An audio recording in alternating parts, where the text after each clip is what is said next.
वक्त को जिसने न समझा उसको तो मिटना पड़ा है, बच गया तलवार से तो फूल से कटना पड़ा है। नमस्कार, मैं जनवक्ता श्री ओम गौतम। और जिस तरीके से कंगना रनौत को लेकर महाराष्ट्र सरकार की घिनौनी हरकतें सामने आ रही हैं, उसके बाद एक बार फिर महाराष्ट्र सरकार ने यह संकेत दिया है कि वो इस मामले को अभी छोड़ने वाली नहीं है, अपनी और ज़्यादा बेइज्जती कराएगी। क्योंकि जिस तरीके से आज खुलेआम कंगना रनौत ने ठाकरे परिवार के वारिस उद्धव ठाकरे को कहा कि उद्धव ठाकरे, तू क्या समझता है कि मेरा ऑफिस तोड़कर तू मुझसे बदला ले लेगा? तू इतना याद रखना कि तूने मेरा घर तोड़ा है लेकिन तेरा घमंड भी टूटेगा। इस तरीके की बात पहली बार ठाकरे के लिए किसी ने की है, और वो भी मुंबई में रहकर, जो कि खुली चुनौती है उद्धव ठाकरे के लिए। और उद्धव ठाकरे ने इस पूरे मामले में जिस तरीके की जो रणनीति अपनाई है, जिस तरीके का व्यवहार किया है, वो बेहद शर्मनाक है। अब किशोरी पेडनेकर, जो कि मुंबई की बीएमसी की मेयर है, उसने ये कहा है कि जो भी कार्रवाई हुई है वो लीगल हुई है, कुछ भी गलत नहीं हुआ है। और अब इसी कड़ी में दूसरी खबर ये है कि अब बीएमसी कोर्ट गई है दोबारा से कंगना रनौत का जो घर है 5वीं मंजिल का खार इलाके में, उसको तोड़ने के लिए। दरअसल इसको लेकर कंगना रनौत ने कोर्ट से एक स्टे ले रखा था, पहले भी इसको नोटिस हुआ था, लेकिन कंगना रनौत को कोर्ट से स्टे मिल गया था। अब उसी स्टे को रद्द करवाने के लिए बीएमसी गई है। और बीएमसी का जो पेट है, बीएमसी की जो नीयत है, वो कंगना रनौत के ऑफिस को तोड़कर उसको बर्बाद करके भी नहीं भरा है। इतनी आलोचनाओं के बाद भी बीएमसी रुकने का नाम नहीं ले रही है। दूसरी तरफ पूरे देश में इसकी आलोचनाएं हो रही हैं। बॉलीवुड में हालांकि कुछ लोगों की अभी भी इतनी हिम्मत नहीं हो पा रही कि वो ठाकरे परिवार के खिलाफ, शिवसेना के खिलाफ बोल पाए। अभी तक बॉलीवुड से अगर किसी का बड़ा नाम आया है तो अनुपम खेर का आया है। उन्होंने कहा है गलत तो गलत है। दूसरी तरफ प्रसून जोशी, जो कि CBFC के अध्यक्ष हैं, यानी कि सेंसर बोर्ड के अध्यक्ष हैं, प्रसून जोशी ने जरूर कहा है कि कंगना तुम डरना मत, कंगना तुम हिम्मत रखो और तुम्हारी जीत निश्चित है। वहीं दूसरी तरफ जो बड़े बड़े नामचीन लोग हैं बॉलीवुड के, वो अभी चुप बैठे हुए हैं। लेकिन इस कड़ी में कंगना रनौत ने एक बड़ा वार किया है और सीधे सीधे उद्धव ठाकरे के साथ साथ करण जौहर का भी नाम ले दिया है और ये कह दिया है कि तुम लोगों ने मेरा ऑफिस तोड़ दिया है, अब मेरा घर भी तोड़ने आ जाओ, मुझे भी तोड़ दो, मुझे भी घायल कर दो, मेरा चेहरा भी बिगाड़ दो, तुम्हें जो करना है कर लो, लेकिन तुम इतनी आसानी से जीत नहीं पाओगे। अगर मैं मर भी गई तो तुम्हारे सारे राज खोल जाऊंगी। सीधे तौर पर अब कंगना रनौत ने जो बॉलीवुड का माफिया है उसको भी चुनौती दे दी है। और दूसरी तरफ उद्धव ठाकरे को तो जिस तरीके से बेइज्जत किया है कंगना रनौत ने, उद्धव ठाकरे की औकात दिखा दी है कि उद्धव ठाकरे, तुमने जो कुछ किया है, तुम बाला साहब के नाम पर राजनीति करके जीत गए, तुम्हारी इतनी औकात नहीं है कि तुम खुद चुनाव लड़कर अपनी पार्टी को जिता सको। और ये वास्तव में एक बहुत बड़ा सच है कि शिवसेना महाराष्ट्र की पार्टी होने का दावा करती रही, लेकिन कभी भी वो चुनाव अपने दम पर नहीं जीत सकी है। जितनी बार जीती है वो भारतीय जनता पार्टी के कंधों पर चढ़कर ही जीती है। और इस बार भी उसे जो सीटें मिली थी वो भारतीय जनता पार्टी की वजह से मिली थी, नरेंद्र मोदी की वजह से मिली थी, लेकिन उसने उन पार्टियों के साथ सरकार बना ली जो इसके विरोध में थी, जिनके विरोध करते हुए शिवसेना का विकास हुआ था। और जिस तरीके से शिवसेना का अब पतन लगभग निश्चित आ गया है, जैसे कि कहा भी गया है कि जब पतन निश्चित आता है, विनाश काले विपरीत बुद्धि वाली बात हो रही है कि शिवसेना एक गलती के बाद दूसरी गलती, दूसरी के बाद तीसरी, तीसरी के बाद चौथी गलती करती जा रही है। और जिस तरीके से मैंने शुरुआत की थी जिस कविता की 2 पंक्तियों से, कि भारतीय जनता पार्टी जो एक तलवार की तरह से थी, वो शिवसेना को खत्म नहीं कर पाई, लेकिन अब ऐसा लगता है कि एक फूल यानी कि कंगना रनौत की वजह से शिवसेना निश्चित तौर पर जरूर खत्म हो जाएगी। इसको लेकर ट्विटर पर जिस तरीके से तमाम लोगों के जो इस पक्ष में बयान आ रहे हैं, वो भी लगभग यही कहते जा रहे हैं। अनुपम खेर ने कहा, रेणुका साहा ने जो कल तक कंगना रनौत के खिलाफ बोल रही थी और कह रही थी कि पीओके का शब्द गलत इस्तेमाल किया था, आज रेणुका साहा ने भी कहा कि उद्धव ठाकरे, आपको ध्यान से इस मामले में हस्तक्षेप करना चाहिए और जो हुआ है वो गलत हुआ है। इसके अलावा सोना महापात्रा ने भी इसको गलत बताया। सोनल चौहान, ये भी टीवी की एक्ट्रेस रही है, इसने भी ऐसा ही कहा है। और साथ ही साथ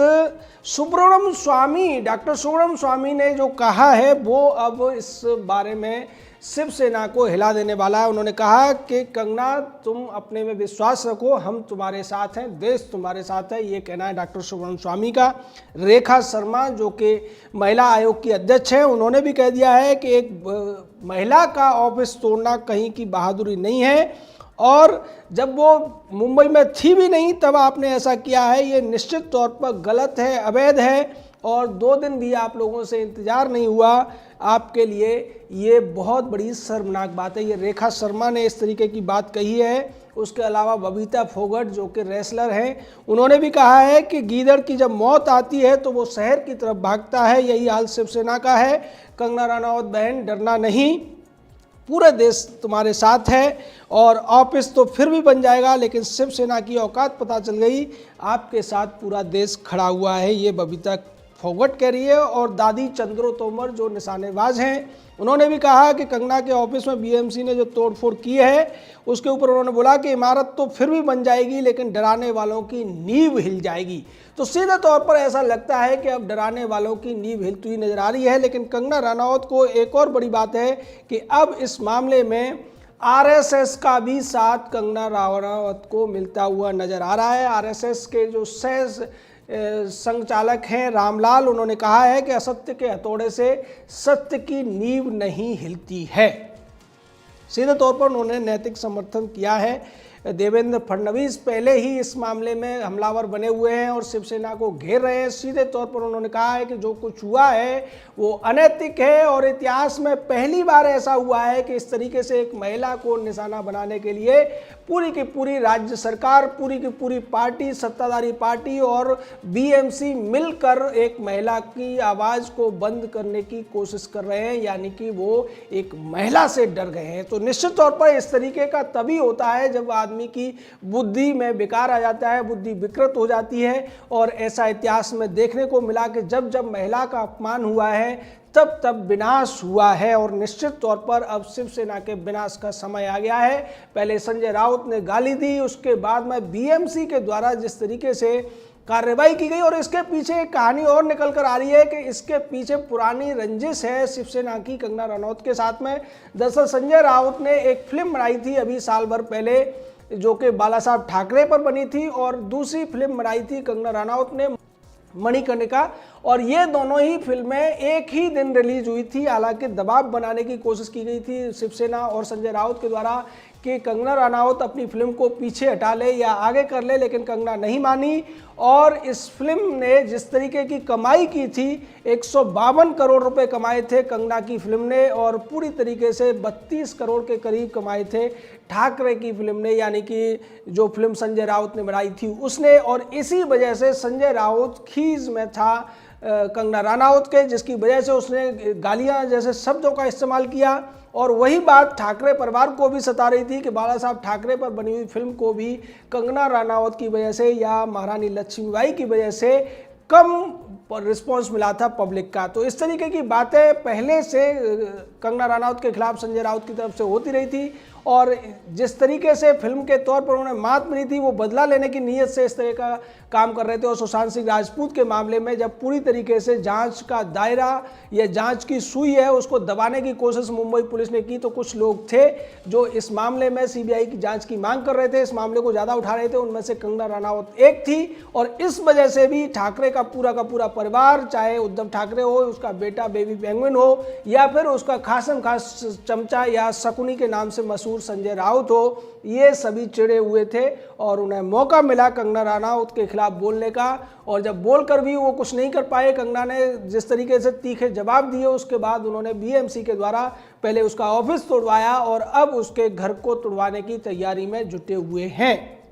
लेकिन जिस तरीके से ये पूरा का पूरा मामला तूल पकड़ रहा है, शरद पवार ने भी इस मामले पर सवाल उठाए, कांग्रेस की तरफ से भी सवाल उठे। संजय निरुपम ने सीधे तौर पर इसको कह दिया कि ऐसा करके शिवसेना अपने विनाश को नज़दीक ला रही है, अपने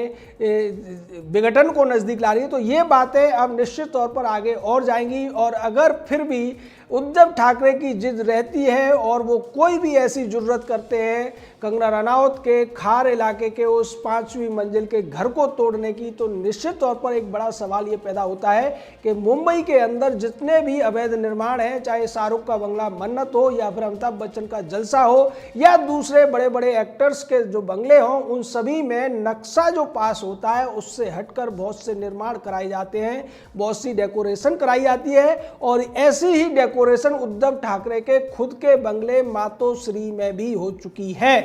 तो आज सोशल मीडिया का ज़माना है, निश्चित तौर पर उसके फोटोग्राफ भी बाहर आएंगे, उसके वीडियोस भी बाहर आएंगे। और तब क्या बीएमसी के अंदर इतनी हिम्मत होगी कि इन इलाकों में या इन घरों के, इन ऑफिसों के अंदर जो निर्माण हुआ है उसको तोड़ने की हिम्मत दिखा पाए? क्या वो 24 घंटे के अंदर ऐसा कर पाएगी? क्या वो 24 दिन में ऐसा कर पाएगी? या सिर्फ और सिर्फ एक महिला को डराने के लिए, उसकी आवाज़ को बंद करने के लिए ये नाटक किया गया था, जिसको लेकर शिवसेना पूरी तरीके से एक्सपोज हो चुकी है। आज पूरा देश एक स्वर में शिवसेना के खिलाफ आवाज़ उठा रहा है और कई वेबसाइटों ने, कई अखबारों ने इसको लेकर जब पोल कराए तो 90% से ज़्यादा लोगों का मानना ये है कि शिवसेना और बीएमसी ने जो कुछ किया है वो सरासर गलत है, मानवाधिकारों का हनन है, महिला अधिकारों का हनन है, भारतीय संविधान का अपमान है। और तो और बॉम्बे हाई कोर्ट ने भी इस तरीके का एक आदेश दिया था,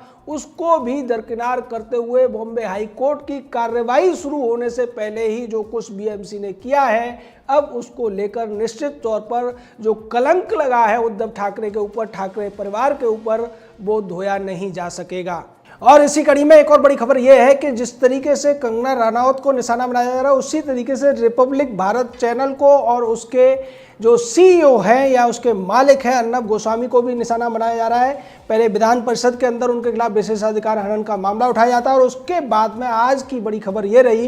कि रिपब्लिक चैनल के 2 पत्रकारों को गिरफ्तार कर लिया गया महाराष्ट्र पुलिस के द्वारा और 4 दिन के लिए उन्हें जेल भेज दिया गया है। यानी कि सीधे तौर पर अब महाराष्ट्र की जो शिवसेना की सरकार है, जो उद्धव ठाकरे की सरकार है, जो सोनिया और शरद पवार के इशारों पर चलती है, अब उसने बदला लेने की कोशिश रिपब्लिक चैनल से भी की है। क्योंकि रिपब्लिक चैनल ने जिस तरीके से सुशांत सिंह राजपूत के मामले को उठाया और साथ ही साथ उद्धव ठाकरे के बेटे आदित्य ठाकरे, जिसको प्यार से लोग पेंगुइन कहते हैं, उसको लेकर भी जिस तरीके की रिपोर्टिंग की थी, उससे ठाकरे परिवार नाराज था, शिवसेना नाराज थी, महाराष्ट्र सरकार नाराज थी। और एक तरफ वो कंगना रनौत के खिलाफ कार्रवाई करते हुए नजर आ रहे हैं, तो दूसरी तरफ रिपब्लिक चैनल को भी बख्शने के मूड में नहीं है। सीधे तौर पर ये अब बदलापुर जैसी स्थिति पैदा हो गई है महाराष्ट्र के अंदर। जो भी उनके खिलाफ बोलेगा, जो सरकार पर सवाल उठाएगा, जो मुंबई पुलिस की जो कार्यविधि है उस पर सवाल उठाएगा, निश्चित तौर पर उसके खिलाफ कार्रवाई होगी, ऐसा कह के महाराष्ट्र के लोगों को डराने की कोशिश की जा रही है। टीवी के रिपोर्टर्स को डराने की कोशिश की जा रही है, स्वतंत्र आवाज़ों को दबाने की कोशिश की जा रही है। ये वही शिवसेना है जब विपक्षी लोग इस तरीके की बातें करते थे, देश के प्रधानमंत्री के खिलाफ बोलते थे या कुछ चैनल इस तरीके की रिपोर्टिंग कर रहे थे, तो शिवसेना उनके पक्ष में खड़ी हुई थी, कांग्रेस एनसीपी उनके पक्ष में खड़ी हुई थी। और तो और जो मुख्य अपराधी है सुशांत सिंह राजपूत मामले की रिया चक्रवर्ती, उसको भी जिस चैनल ने सुपारी लेकर, पैसा लेकर इंटरव्यू किया, उसको बचाने की कोशिश की, उनका भी साथ देते हुए नजर आए। लेकिन जिस तरीके से सुशांत सिंह राजपूत के मामले में या पालघर वाले मामले में रिपब्लिक टीवी ने जो भूमिका निभाई, महाराष्ट्र सरकार को कटघरे में खड़ा किया, उसको एक्सपोज किया, उसको लेकर अब जिस तरीके से 2 पत्रकारों को जेल भेजा गया है, वो बेहद निंदनीय, शर्मनाक और घिनौना है। इसके लिए भी महाराष्ट्र के अंदर ही नहीं, पूरे देश में महाराष्ट्र सरकार की बहुत ज़्यादा आलोचना हो रही है। जय हिंद, जय भारत।